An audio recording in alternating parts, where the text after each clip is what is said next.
आज हम सुनेंगे कार्तिक मास महात्म्य कथा अध्याय 14 का वर्णन।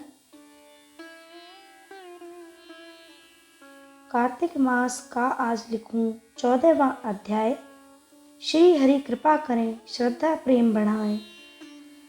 तब उसको इस प्रकार धर्म पूर्वक राज्य करते हुए देख देवता क्षुब्ध हो गए। उन्होंने देवादिदेव शंकर का मन में स्मरण करना आरंभ किया। तब भक्तों की कामना पूर्ण करने वाले शंकर ने नारद जी को बुलाकर देव कार्य की इच्छा से उनको वहां भेजा। शंभु भक्त नारद शिव की आज्ञा से देवपुरी में गए। इंद्रादिक सभी देवता व्याकुल हो शीघ्रता से उठ नारद जी को उत्कंठा भरी दृष्टि से देखने लगे। अपने सब दुखों को कहकर उन्हें नष्ट करने की प्रार्थना की। तब नारद जी ने कहा, मैं सब कुछ जानता हूँ, इसलिए अब मैं दैत्यराज जलंधर के पास जा रहा हूँ। ऐसा कह नारद जी देवताओं को आश्वासित कर जलंधर की सभा में आए। जलंधर ने नारद जी के चरणों की पूजा कर हंसते हुए कहा, हे ब्राह्मण, कहिए आप कहाँ से आ रहे हैं, यहाँ कैसे आए हैं? मेरे योग्य जो सेवा हो उसकी आज्ञा दीजिए। नारद जी प्रसन्न होकर बोले, हे महाबुद्धिमान जलंधर, तुम धन्य हो। मैं स्वेच्छा से कैलाश पर्वत पर गया था, जहाँ 10,000 योजनों में कल्प वृक्ष का वन है।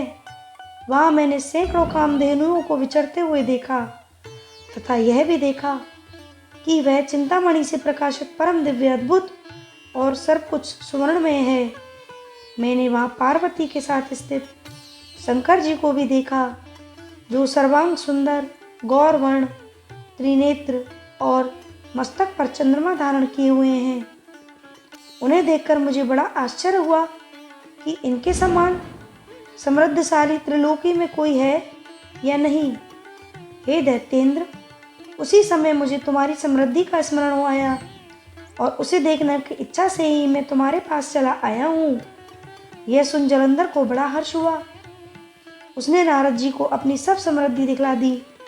उसे देख नारद जी ने जलंधर की बड़ी प्रशंसा की और कहा, निश्चय ही तुम त्रिलोकपति होने के योग्य थे। ब्रह्मा जी का हंसयुक्त विमान तुम ले आए हो और द्युलोक, पाताल और पृथ्वी पर जितने भी रत्नादि हैं सब तुम्हारे ही तो हैं।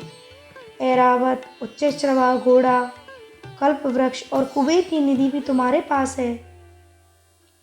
मणियों और रत्नों के ढेर भी तुम्हारे पास लगे हुए हैं। इससे मैं बड़ा प्रसन्न हूँ, परंतु तुम्हारे पास कोई इत्र स्त्री रत्न नहीं है। उसके बिना तुम्हारा यह सब फीका है। तुम किसी स्त्री रत्न को ग्रहण करो। नारद जी के ऐसे वचन सुनकर दैत्यराज काम से व्याकुल हो गया। उसने नारद जी को प्रणाम कर पूछा कि ऐसी स्त्री कहाँ मिलेगी जो सब रत्नों में श्रेष्ठ हो। नारद जी ने कहा, ऐसा रत्न तो कैलाश पर्वत में योगी शंकर के पास ही है। उनकी सर्वांग सुंदरी पत्नी देवी पार्वती बहुत ही मनोहर है। उनके समान सुंदरी में किसी को भी नहीं देखता। उनके उस रत्न की उपमा तीनों लोकों में कहीं नहीं है। देवर्षि उस दैत्य से ऐसा कहकर देव कार्य की इच्छा से आकाश मार्ग में चले गए। तो यह है कार्तिक मास महात्म्य कथा अध्याय 14 का वर्णन। श्री हरि विष्णु।